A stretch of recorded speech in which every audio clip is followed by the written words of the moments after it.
श्री राम भद्राय नमः। श्री सीतारामाय नमः।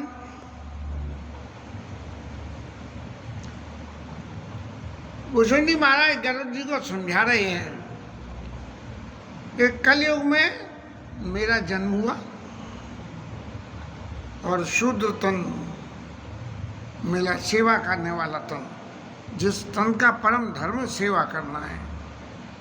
ब्राह्मण का कर्म ब्राह्मण से संबंधित कर्म करना और क्षत्रिय का धर्म रक्षा करना, जो धर्म का पालन कर रहे हैं उनकी रक्षा करना, और वैश्य का धर्म संसाधन जुटा के ऊपर वाले दोनों के लिए कहना चाहिए फंड की व्यवस्था करना, और चौथा जो है शूद्र कर्म, वो इन ऊपर वाले तीनों लोगों की सेवा करना।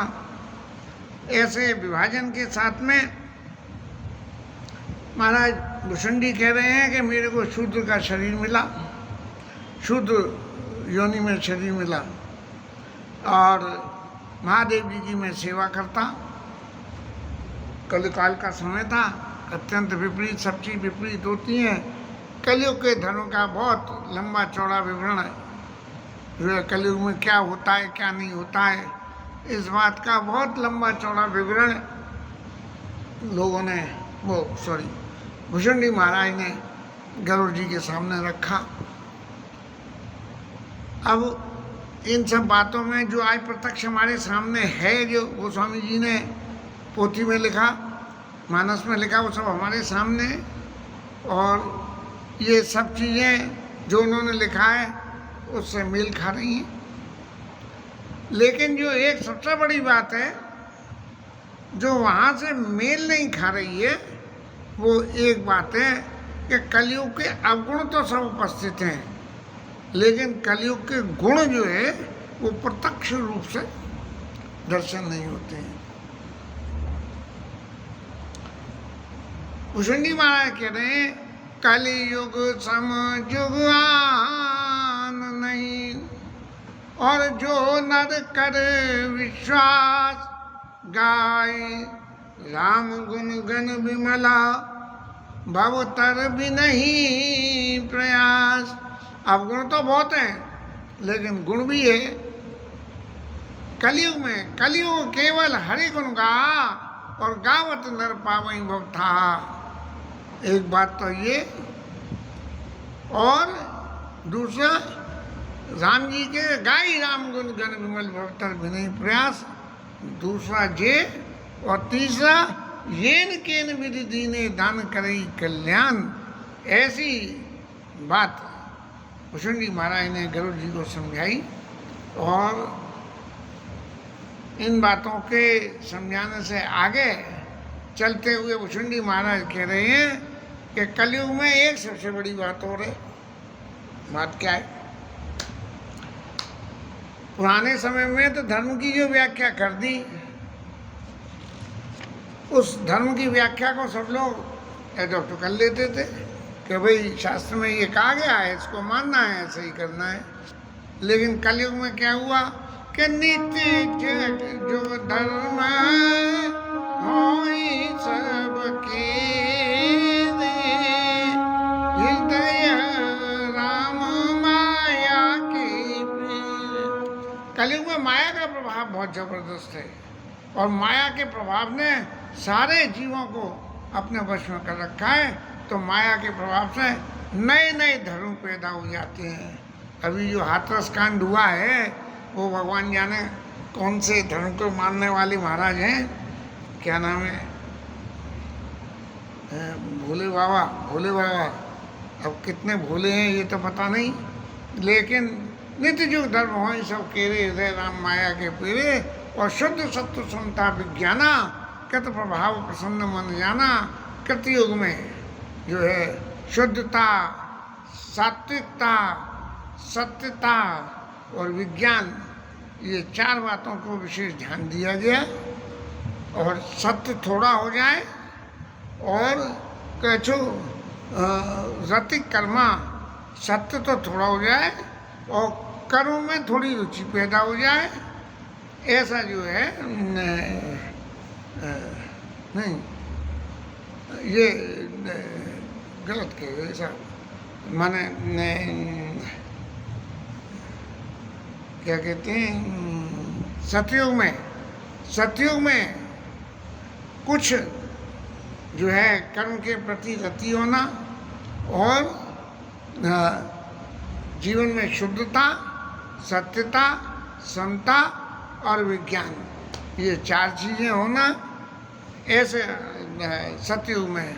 और द्वापर में राम जी का भजन, और त्रेता में सब विधि सुख त्रेता कर धर्मा।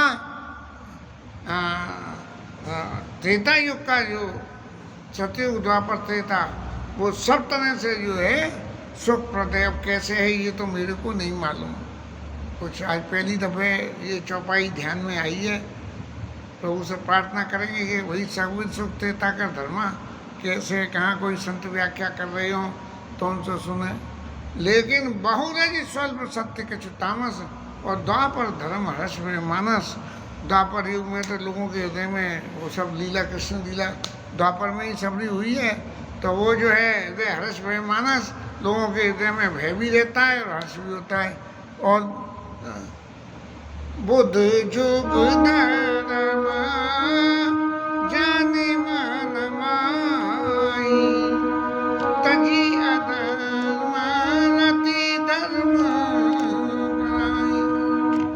तो ये जो है त्रेता और द्वापर, इनमें बुद्धिमान लोग क्या करते हैं कि धर्म की परिभाषा चाहे कुछ भी हो रही हो, लेकिन वो एक ही काम करते हैं, तजी अधर्म रति धर्म कराई।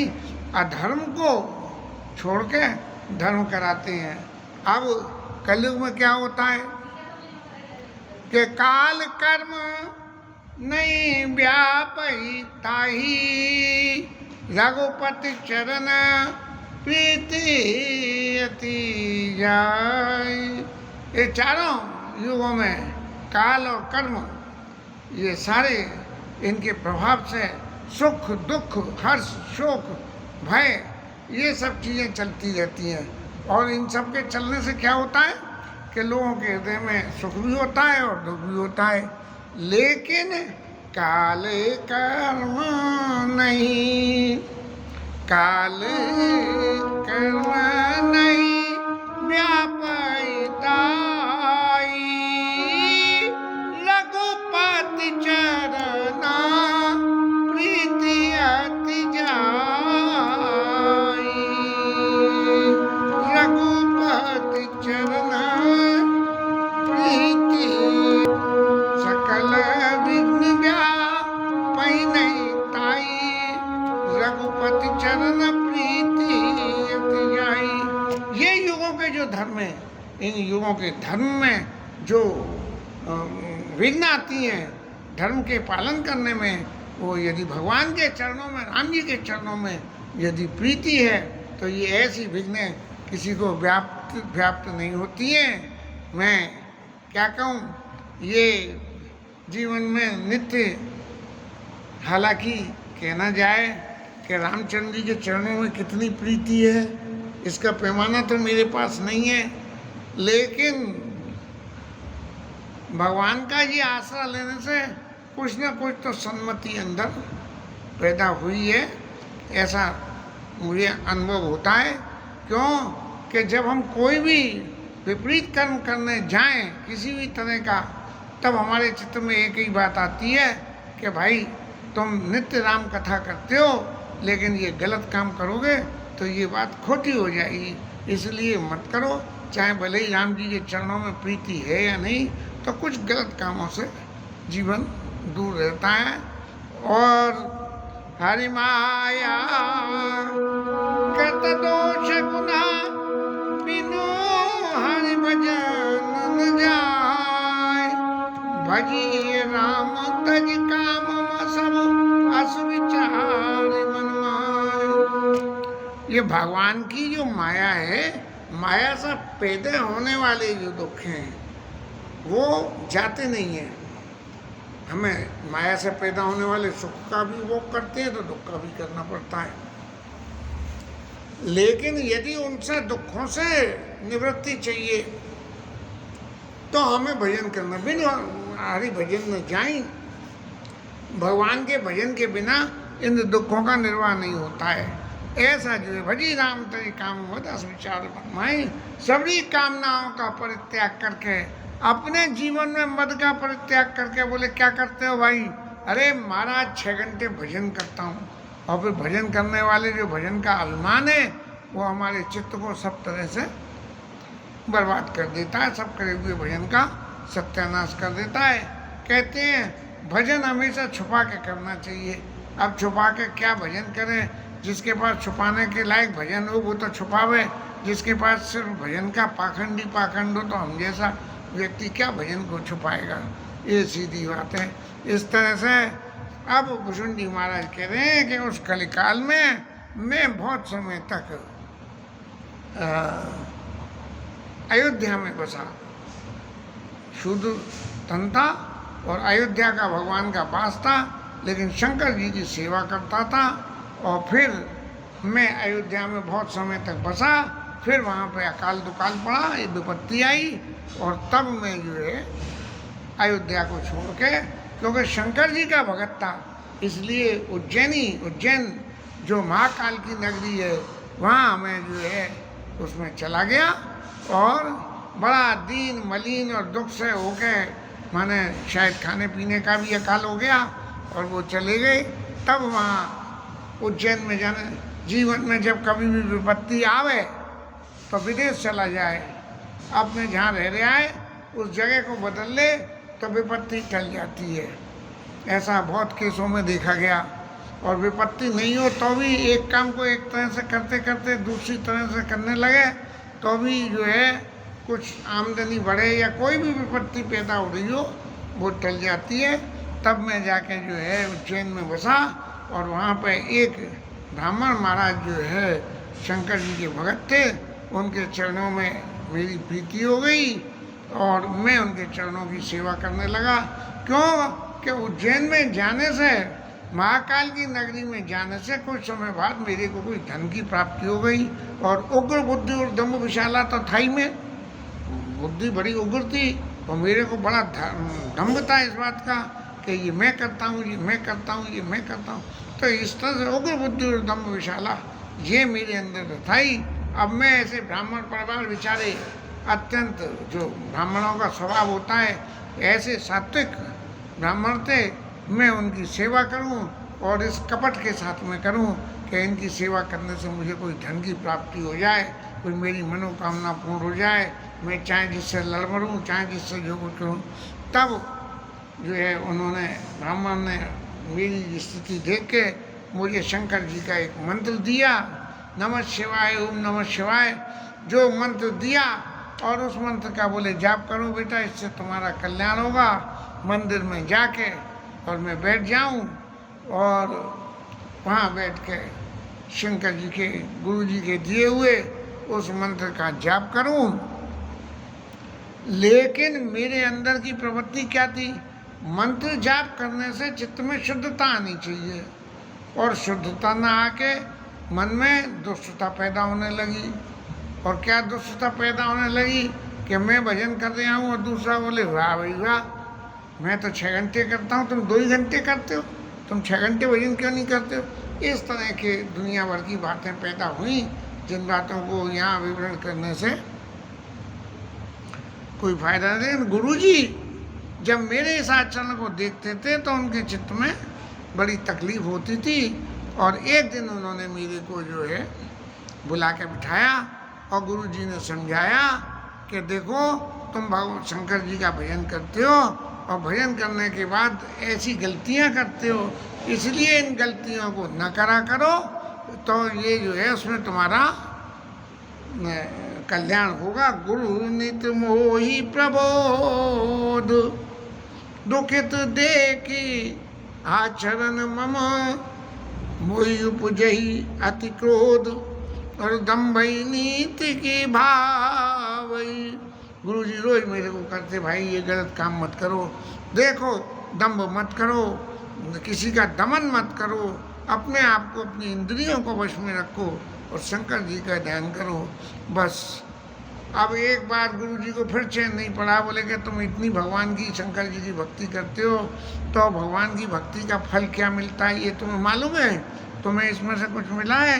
कैसी वेक बाहर गुरुलीन बुलाई, मोही नीति बहु भांति सिखाई, शिव सेवा कर फल सुत सोई, अभिनल भगति राम पद होई। अरे तुम अयोध्या में रहने वाले, अयोध्या के रहे हो, और शंकर जी की पूजा करने का एक ही फल है कि भगवान राम के चरणों में अविरल नॉन स्टॉप भक्ति पैदा होती है। और तो और सही राम भजई, तुम शंकर जी का भजन करते हो ना, तो राम भजई तात शिव दाता। शंकर जी महाराज राम जी का भजन करते हैं और मनुष्य नर पामर करके तिकवाता। अरे जब शंकर जी जैसे राम जी का भजन करते हैं तो मनुष्य को भी राम जी का भजन करे तो कौन बड़ी बात है। इतने बड़े शंकर जी देवता अब्दुलदानी जब राम जी का भजन करते हैं तो इसलिए तुम्हें भी राम जी के प्रति श्रद्धा रख के उनसे कोई वेर विग्रह न करके शंकर जी की भक्ति करो, लेकिन राम जी की भक्ति को संग में संग हृदय में धारण करो। तुम जो है जासु चरण अज शिव अनुरागी और तासु दो सुख चरसी अभागी, तुम राम जी का द्रोह करके, ऐसा हो जाता है ना कि अयोध्या में बसे और वहाँ तकलीफ पैदा हुई और भगी आए, बोले अब भूल के भी अयोध्या नहीं जाऊँगा, अयोध्या में बसने का क्या फ़ायदा। अरे अयोध्या में बसने का फ़ायदा ये है कि जब बसे राम धनुपानी, जब राम जी हृदय में वास करें। हृदय में कैसे वास करें? जब राम जी का भजन करो। अब तुम तो भजन करो नहीं, शंकर जी का तुम भजन कर रहे हो और राम जी का विरोध कर रहे हो। एक देवता का भजन करो, दूसरे का जो है विरोध करो। तो ऐसे भजन करने से भजन करना नहीं करना एक ही बात है। तब जो है गुरु जी ने कही कि शंकर जी राम जी के भगत हैं। हरि हर हरि सेवक गुरु कहू, सुनि खगनाथ हृदय मामा देव। जैसे ही गुरु जी ने कहा कि शंकर जी भी राम के भगत हैं, वो जैसे उनने क्या नाम है भाजपा वाले उनने नेता ने ये कह दिया कि वो जय जगन्नाथ, भगवान जगन्नाथ भी मोदी जी के भगत थे। ऐसे ही जब गुरु जी ने कहा हर के हरि सेवक गुरु कहूँ कि शंकर जी महाराज भी राम जी के भक्त हैं, बस महाराज तो मेरे में तो तन बदन में आग लग गई। और मैं जो है इतना कहना चाहिए मानी कुटिल को भाग्य कुबाती और गुर का द्रोह करूँ दिन राती। जब उन्होंने शंकर जी को राम जी का भगत कह दिया तो और सब बातें मानना नहीं मानना तो दूर हो गया। मैंने गुरु जी का ही द्रोह करना शुरू कर दिया कि गुरु जी से ही बैर साध लिया। अज्ञानी व्यक्ति की सबसे बड़ी खूबी ये है कि जो आदमी ज्ञान की बात करे, जो कायदे की बात करे, उसकी बात को कभी न मानो, और बात न मानो तो न मानो, जो कायदे की बात करे उससे अल्लाह मरो। ऐसे ही जो है ये कह रहे हैं कि हम उनसे जो है गुरु का द्रोह करूँ दिन राती। और गुरु जी को ये समझूँ कि जी क्या जानते हैं शंकर जी क्या है और राम जी क्या है। अरे मेरे को देखो मैं ये इस तरह की बातें है। लेकिन अब भूषण जी महाराज समझा के कह रहे हैं कि नीच का संग, गुरु जी सात्विक और मैं नीच, इन दोनों का जब संग मिलता है तो क्या होता है, अति दयाल गुरु स्वल्प न क्रोधा और पुनि पुनि मोहि सिखाव सुबोधा। गुरु जी बार बार, उनके तो क्रोध आता नहीं, संत थे इसलिए बार बार मुझे सिखाते। लेकिन एक बात जरूर है कि मैं नीच जाति में था। नीच जाति में होने से क्या हुआ कि नीच जाति के संग क्या होता है कि जेई ते नीच बड़ाई पावा, सो प्रथमई अति ताही न सहावा। किसी नीच व्यक्ति को किसी भले आदमी का संग मिल जाए और फिर वो ऊपर चले जाए। नीच व्यक्ति किसी भी मायने में पैसे के मामले में भाग्य कोई प्रबल साथ दे दे तो वो क्या करता है, सबसे पहले उसी को ही दबाता है। और उदाहरण दे दिया कि धूम अनल संभव सुन भाई, और तेई बुझाब घन पद भी पाई। धुआं जो है अग्नि से पैदा होता है और ऊपर जाके बादल बन जाता है, बादल बन के पानी बरसता है, तो जब पानी बरसता है तो आग को ही बुझा देता है। और रजमग परी निरादर साई, धूल धरती में पड़ी हुई लोग वहाँ चलते हैं तो उनकी पाँव की ठोकर से उड़ती रहती है। ये धूल को जो है लात खाने का स्वभाव है, और सबके पैरों की लातें खाती रहती है। लेकिन जब तेज हवा चलती है तो वो धूल उड़ जाती है। मरुत उड़ाव, जब तेज हवा चलती है तो हवा के संग में उड़ती है और सबसे पहले उस हवा को ही भर देती है धूल से, उसके चारों तरफ धूल ही धूल हुए। मरुत उड़ाव प्रथम तेई भरई, हवा में भर जाती है और फिर दूसरे लोगों को वो धूल जाके तकलीफ देती है। इस तरह से हे गरुड़ जी महाराज, समझदार लोग जो है अधम व्यक्तियों का संग नहीं करें, और बरबल वास नरक ताता, दुष्ट संग जन दे विधाता, नरक में वास दे दे लेकिन दुष्ट का संग नहीं दे। इस तरह से उदासीन नित रहिए गोसाई, खल पड़ रही है स्वान की नहीं। रास्ते में हम चल के जा रहे हो और एक कुत्ता भौंक रहा हो तो बच के निकल जाओ। तो इसी तरह से जो है यदि आपको दुष्ट का संग मिल जाए तो दुष्ट को छोड़ के अपनी रास्ता से निकल जाओ। उदासीन नित रहिए गोसाई, खल पड़ रही है स्वान की नहीं। और मैं खल ही दया कपट कोटि लाई, गुरु नित काई ना मोही स्वाई। अब गुरु जी मेरी इन बातों को देख के जो मैंने आपसे कहा बड़े दुखी और मुझे रोज समझावें कि देखो बेटा ऐसा मत करो, ऐसा करने से नहीं हो। लेकिन दम्भई नीति की भावई, दम्भी व्यक्ति को क्या कभी नीति की बातें अच्छी लगती है? उसे तो जो लड़ने मरने का पॉइंट चाहिए कि सामने वाले से कैसे लड़ें। अब गुरुजी से लड़ें तो कैसे, गुरुजी क्रोध करें तो लड़ें। गुरुजी तो प्यार से समझाते हैं और उनके समझाने से वो जो है उन्हें लड़ने का मौका तो मिला नहीं। तब जो है शंकर जी के मंदिर में बैठा हुआ मैं भजन कर रहा था शंकर जी का, नमः शिवाय ओम नमः शिवाय। गुरु जी आए और मैंने कहा ये मौका बहुत अच्छा है, मंदिर में बैठा हूँ भजन कर रहा हूँ, गुरु जी को तब देखो ही मती, ना ही उन्हें प्रणाम करो ना ही कुछ करो, और वो जो है अपने आप ही चले जाएंगे। जयराम जी की आंखें खुली थी तो बोर बंद कर ली कि मुझे दिखे ही नहीं। लेकिन शंकर जी महाराज सब देख रहे थे और उन्होंने ये देखा कि ये चेला इतना दम्भी हो गया कि गुरु का अपमान करने के लिए उनकी तरफ देख नहीं रहा, उनकी तरफ प्रणाम नहीं कर रहा। कायदा तो ये है कि किसी देवता के मंदिर में यदि हम बैठे हुए हैं और कोई हमसे बड़े बुजुर्ग आते हैं तो भगवान के आगे किसी को प्रणाम नहीं करना चाहिए। लेकिन प्रणाम करने का तरीका बताया गया कि वहीं अपने आसन पर बैठे बैठे यदि हम सिर झुका के देवता को गुरु जी की तरफ से झुका के प्रणाम कर देते हैं तो इसका मतलब ये कि हमने उनका मान कर लिया। क्योंकि मर्यादा ऐसी है कि भगवान के सामने नहीं उठते, इसलिए अपने आसन पे ही बैठ के।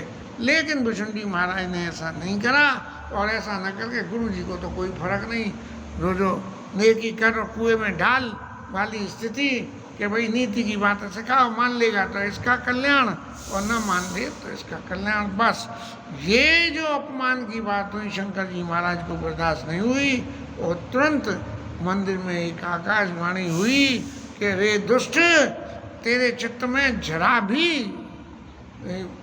वो नहीं है, तू मूर्ख है और अभिमानी है। तुझे यद्यपि तेरे गुरु को जरा भी क्रोध नहीं है, लेकिन फिर भी तूने इतनी बड़ी गलती करी कि उनसे द्रोह करके उनको प्रणाम नहीं किया। अति कृपाल चित्त सम्यक बोधा, उनके चित्त में अरे नहीं करा तो भाई नहीं करा, ठीक है, नादान है, ये सम्यकता होती है, समानता का व्यवहार है। लेकिन उनके चित्त में नहीं है। लेकिन मेरे को नीति के विरुद्ध का मार्ग नहीं सुहाता, इसलिए मैं तेरे को श्राप दूंगा। जो नहीं करो दंड खल तोरा, भ्रष्ट हो श्रुति मार्ग मोरा। मैं तेरे को यदि दंड नहीं करूं तो जो श्रुतियों में बताया हुआ मेरा मार्ग है कि शंकर जी महाराज अनीति को कभी बर्दाश्त नहीं करते हैं। और मेरे सामने, मेरे पीछे होती तो बात दूसरी थी, मेरे सामने मेरे मंदिर में बैठ के ये जो अनीति हुई ये मुझे बर्दाश्त नहीं है। इसलिए मैं तेरे को अब श्राप दूंगा। और कहा जे सतगुरु सुनिश्चा कर रही रौरव नरक कल्प सत पड़ रही, 100 कल्प तक रौरव नाम के नरक में जो है वो पढ़ते हैं, जो गुरु से ईर्ष्या करते हैं। और तू गुरु से ईर्ष्या करता है और फिर तिजे की जो ने धर विविध शरीरा अय तो जन्म भर पावे वीरा। सुर नर और नाग ये त्रिया क्यों नहीं, इनमें शरीरों को घुमाते घुमाते और जब तक जन्म रहेगा तब तक वो तकलीफ पाते हैं। बैठ रहे थे अजगर पापी, तू अजगर की तरह से अजगर को कोई आदमी निकल के जा रहा हो, कर रहा हो, उसे कोई फर्क नहीं पड़ता। लेकिन जब भूख लगती है तब वो फाड़ के खींच लेता है। तो बैठ रहे सी अजगर पापी, सर्प होई कलमल मती। तू अजगर की तरह से पड़ा रहा, इसलिए जा तू सांप हो जा। और खलमल मत व्यापी, वो सांप जो है जहाँ रहता है वहीं पे खाता है और वहीं पे पोटी करता है। इसलिए मल में पड़ा रहना तू अजगर का ही। भूख लगेगी अब खाने जाता है नहीं, पड़ा रहता है, कुछ नहीं कहता किसी से। जब भूख लगती है तभी जहाँ पड़ा है वहीं पड़े पड़े खा लेता है। आजकल तो लोग वाग भी जो है ऐसी बुद्धि के हो गए हैं कि जहाँ बैठे हैं बोले यहीं थाली दे दो, यहीं बैठ के थाली खाई और वहीं नीचे सरका दी थाली पलंग के नीचे। उठ के हाथ भी धोने का नहीं है, फटकारे हाथ और हो गए। तो सर्व हो खलमल मत व्यापी, जा तू जाके सर्व हो जा। अब इतना जो श्राप दिया, हाकार कीन गुरे दारुण सुन सिर पाप, कंपित मोई बिलोक अति उरुपुजो संताप। अब मेरे तो कभी छूट गई। अरे शंकर जी महाराज, मैं तो ये सोच रहा था कि शंकर जी की भक्ति कर रहे हो तो शंकर जी मेरा पक्ष लेंगे। शंकर जी ने तो मेरा पक्ष नहीं लेके उल्टा मुझे शाप दे दिया। तब गुरु जी महाराज ने बड़े जो है हाँ कर, हे प्रभु आपने बहुत जल्दी कर दी, ये जो है आपका भक्त है, आपको कोई विचार करना चाहिए। ऐसी बातों से जो है करी दंडवत प्रेम दुजे, शिव सन्मुख कर जोर, विनय करत गद गद सर समझ घोर गति। शंकर जी महाराज को उन ब्राह्मण ने प्रणाम किया और ये कहा, महाराज आपने श्राप दिया ये तो ठीक है, लेकिन इतनी घोर गति का श्राप दे दिया, इससे बड़ी तकलीफ हो रही है। और उनकी वंदना शंकर जी की वंदना करने लगे। नमामि शमीशान निर्वाण रूपम, इसको कल लेंगे।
राजा रामचंद्र भगवान की जय, पवन सुत हनुमान की जय, उमापति महादेव की जय, श्री साई धर्म की जय, राधा रानी की जय, जय श्री राम।